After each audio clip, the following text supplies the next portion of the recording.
Obzirom da je prošlo već dosta vremena od Route 66 avanture, došlo je vrijeme za Italiju na motoru.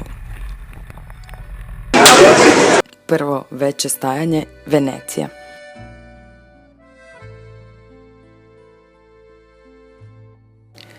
Iako sam ja i ranije već nekoliko puta doživjela čaroliju grada na vodi, nekako se uvijek rado vratim, no slično vjerojatno razmišlja i ogroman broj drugih ljudi, jer u Veneciji u bilo koje doba godine da stignete uvijek je gužva.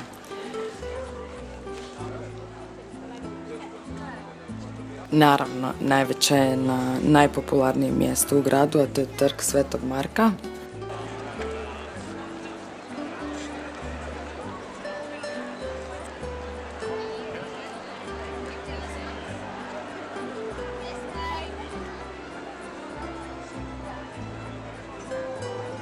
I sve one glasine o kavi za 20 eura na tom mjestu konkretno dobivaju svoju potvrdu.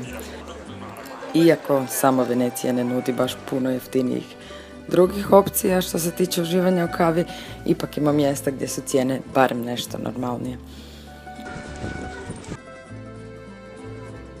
Obzirom da svaki grad u Italiji ima neku svoju tradiciju kad su pice u pitanju, savjet koji sam ja dobila bio je da otprilike gdje god uzmeš picu bit će dobra. I bila je.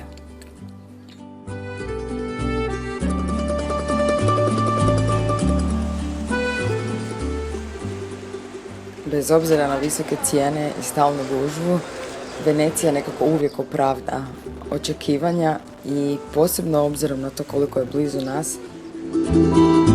Puste bok, do novog videa.